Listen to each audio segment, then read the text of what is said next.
I trying something new today. I am going to, so normally I live stream directly into LinkedIn and my Facebook group for child and adolescent therapists using play therapy and expressive arts.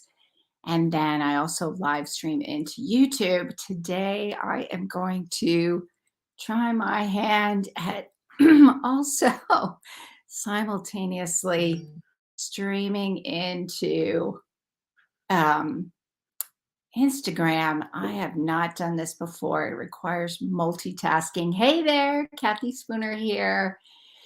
So today I want to go live and talk about three mistakes that I often find that play therapists make when they're using art therapeutically. And so over the last 30 years, I've worked in the child and adolescent field. And then when I was finally able to find some training, because I got started back in the 90s, but I got introduced to play therapy in the 80s. So it took me some time. But, anyways, for the last 20 years, I've been specifically using play therapy and expressive arts. Um, and so, one of the things that I've noticed as I have now begun to do training and supervision over the last 15 years is that there are definite mistakes that people are making when you're using art therapeutically in the play therapy process. And the reason these are not helpful is because it really does shift the therapeutic experience for your clients because they can then be more focused on pleasing you. Um, they can feel insecure about the art making process, and that will shut them down and make them not want to do it. And if these things happen, then it really is interfering with their ability to access those therapeutic powers of play for healing. And that is really one of the hallmarks of play therapy. So, your play therapy model kind of dictates how you're going to help your client access those therapeutic powers of play. And that's also true with art. So that today I'm going to talk about three mistakes that I have noticed that play therapists and child and adolescent therapists make when they're using art with their clients to help their clients really go to that deeper level of healing. So if you are joining me live, I would love to see who's here. Go ahead and post your name in the comments. Post where you're from, what population you work with. I would love to know, are you using art? How are you using art? Pretty much if you're a play therapist, you probably have some some art supplies in your playroom. So today I am going to talk about three mistakes that play therapists and child adolescent therapists make using art that will interfere with their clients' ability really access that therapeutic art making experience for healing.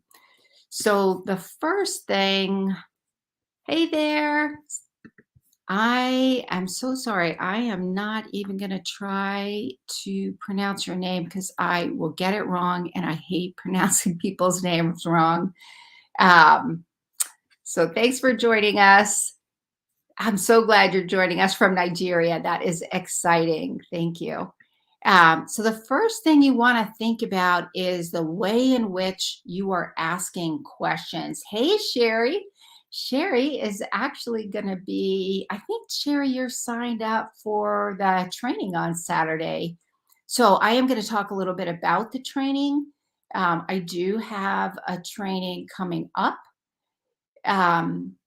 It's on Saturday. This Saturday is really, the training really focuses on helping you. Yay, Sherry, yes.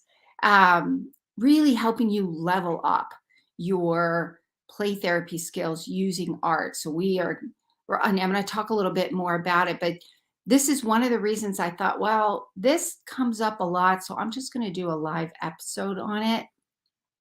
And I address these in the training that is going to be on Saturday. We're going to go into a lot more depth.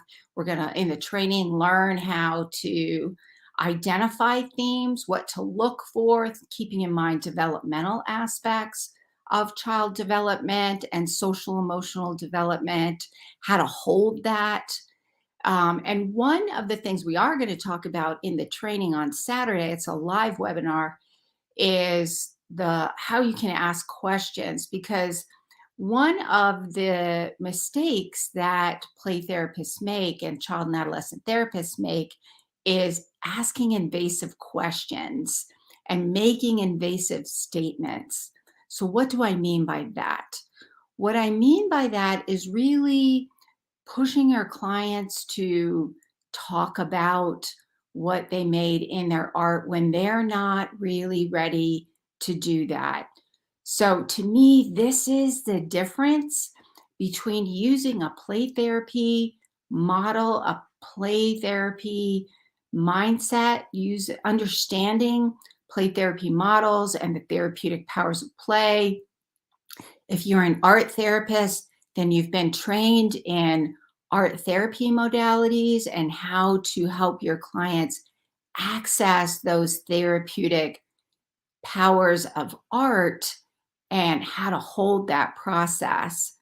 And that's an important thing that makes this different from being an adult oriented, using an adult theoretical model and having art supplies, because the focus is going to be, if you're is like, get them to talk about it, get them to tell you what's going on.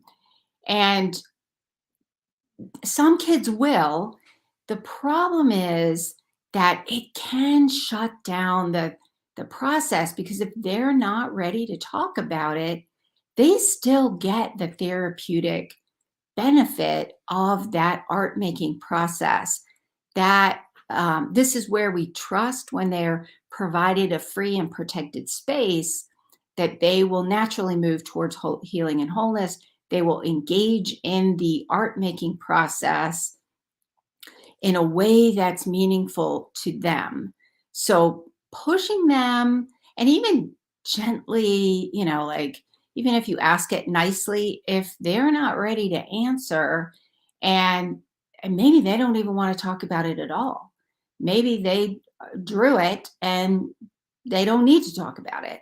So if we push them to talk about it, that can create an insecure art making space.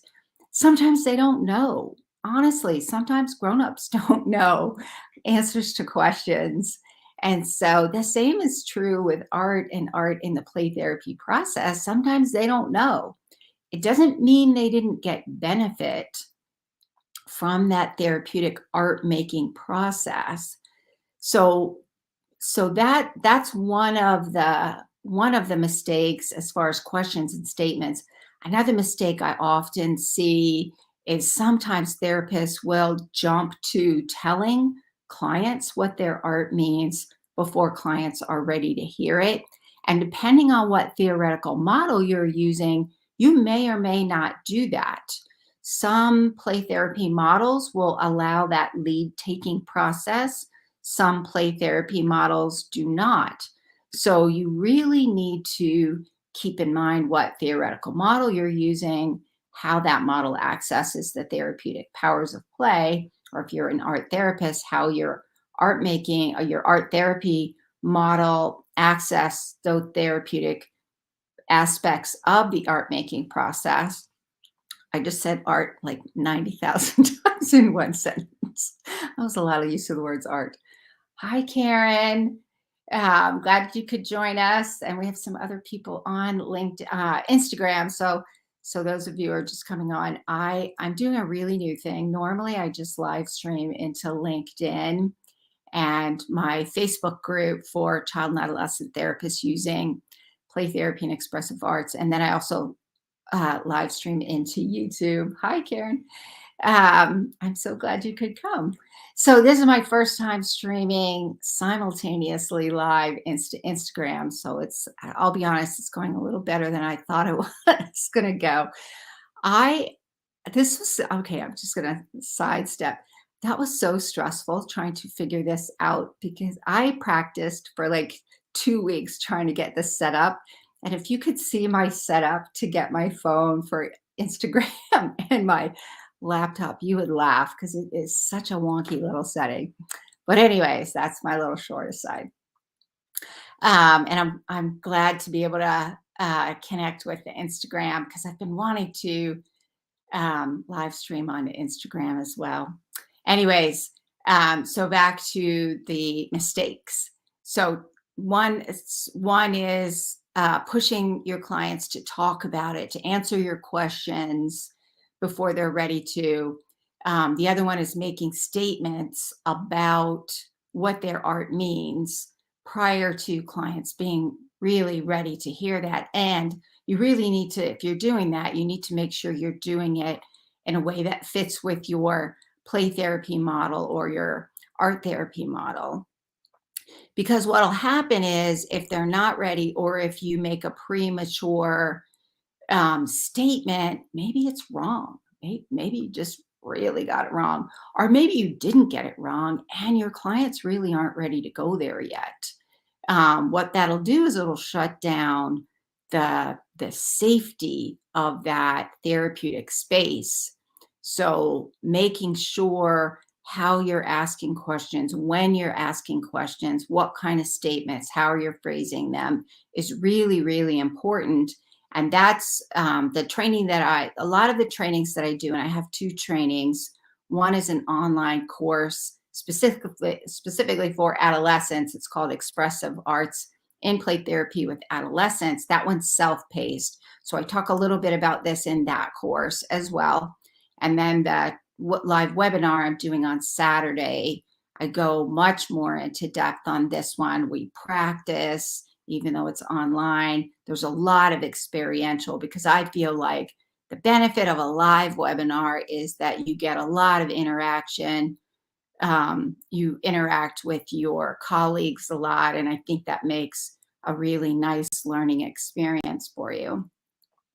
So the second mistake that I often see play therapists and child and adolescent therapists make when they are using art in the play therapy process. And okay, okay, so I always feel nervous about doing this one because I really don't want to offend people. And it kind of drives me crazy.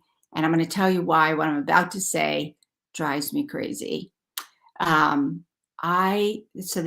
next mistake is really not protecting the art making space. And what do I mean by that? I am a firm believer that displaying clients' artwork in your office for all to see is not protecting the art making space. And here's why I say this, because therapy is not school. In school, things are displayed. Things are displayed at home, but at school, things get displayed. And at school is about learning, and you get graded. Um, there's if you're displaying client artwork does not feel like it's protecting their privacy to me, because you're putting up art, and I know people do this, and I understand why. I just don't agree with it, because to me it doesn't feel like it really protects that privacy of your client. The other thing is, the art making process is not about how good you are, and it's not about your good art skills. It's about accessing art for a therapeutic process for healing, which means there's no way you can get it wrong. Your art skills don't matter. It's not about how good or bad you are as an artist. It's about how you use the process for healing.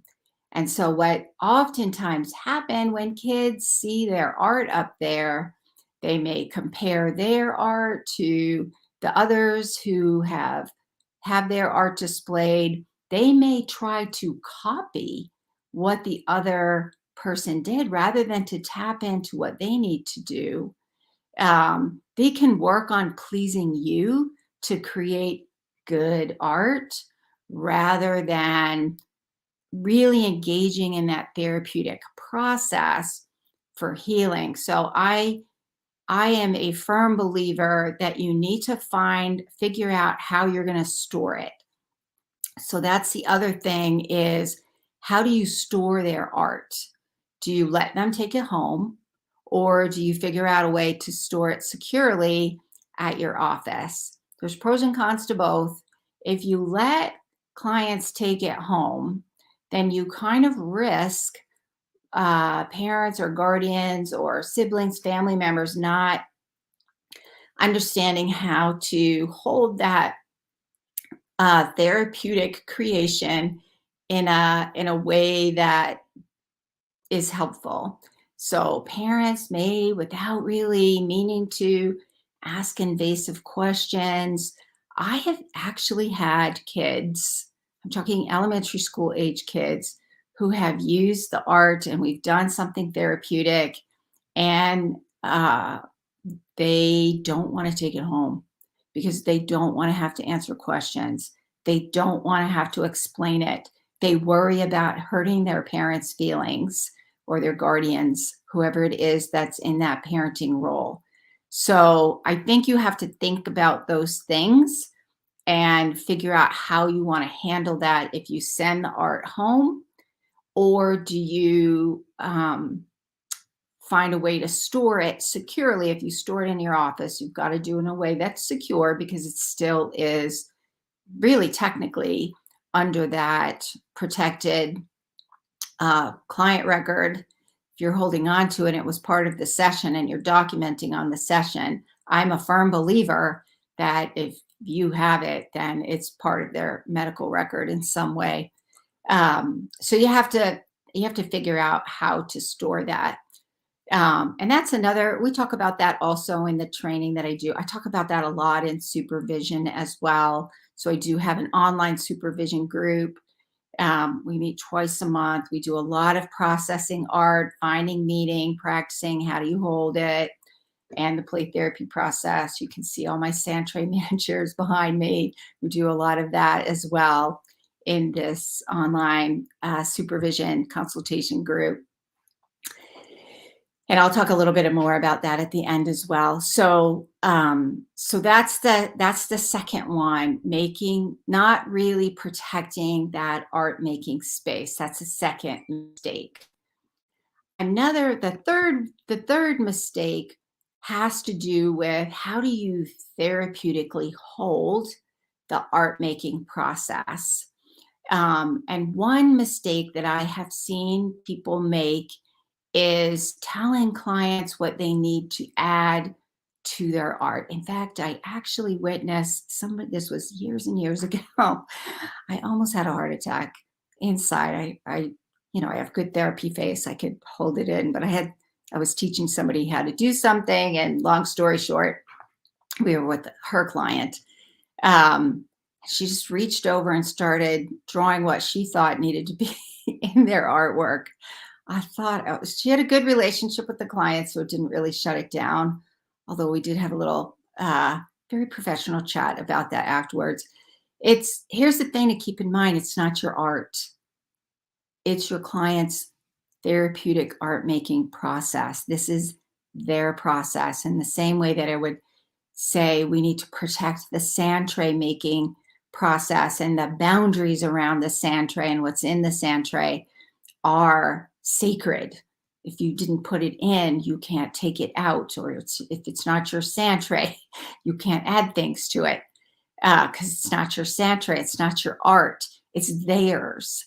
And so asking questions that, or telling clients what they need to put in their art, or actually even drawing it in there, really shuts down that process, because now you've inserted yourself into their their healing process in a way that's not helpful and can really interfere with the process.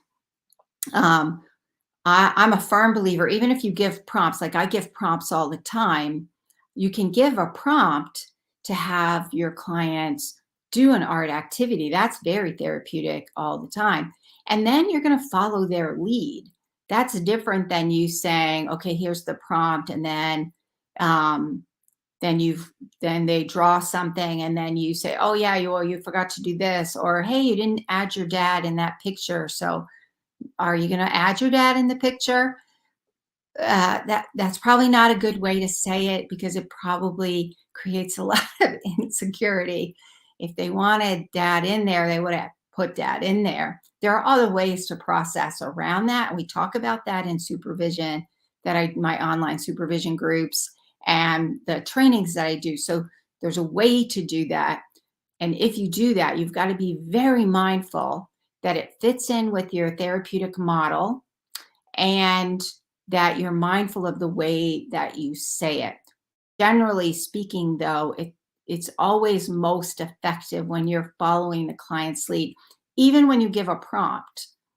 Like I have some prompts where they start the activity. There's one that I do where I tell them 3 things that need to be in their art, and then they can create it any way they want, and they can add anything else they want to it.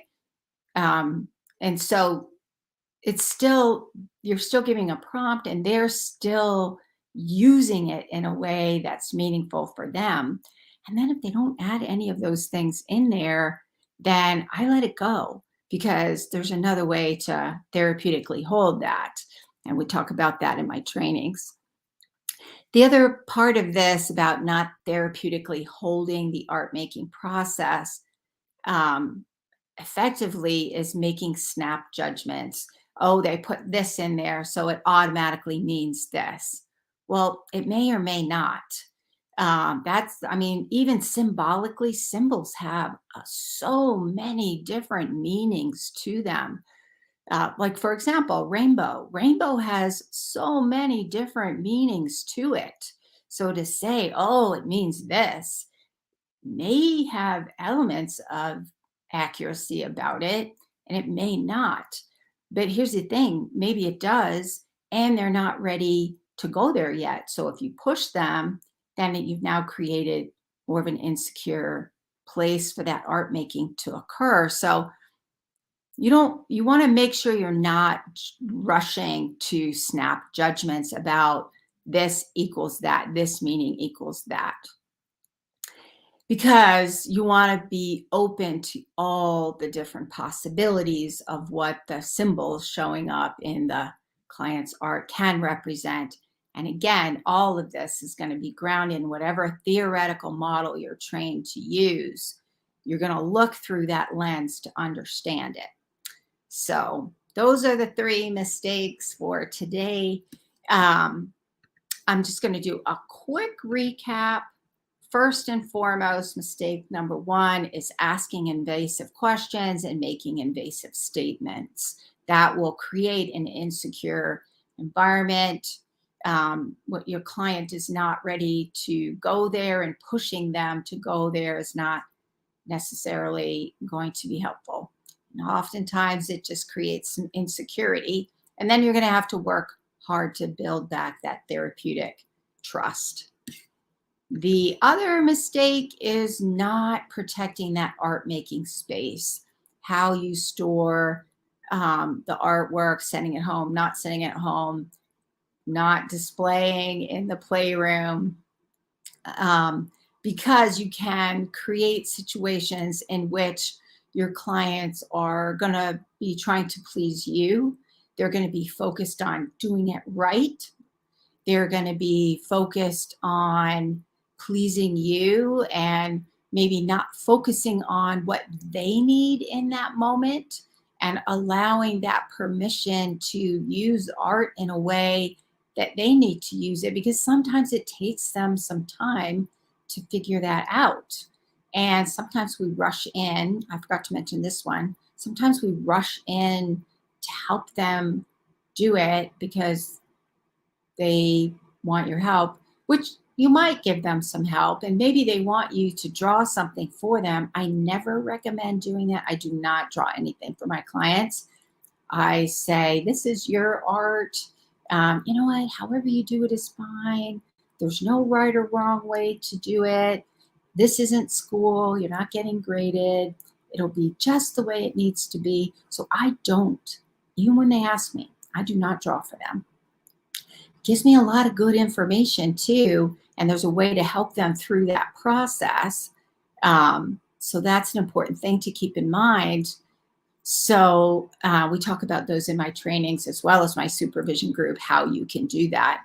And then thirdly, making sure a mistake is not really therapeutically holding that safe space for the art process to unfold, for your clients to really engage in those therapeutic powers of play, so that is what helps them to heal, or that therapeutic process of art making that will help them heal. And so, not if you're asking my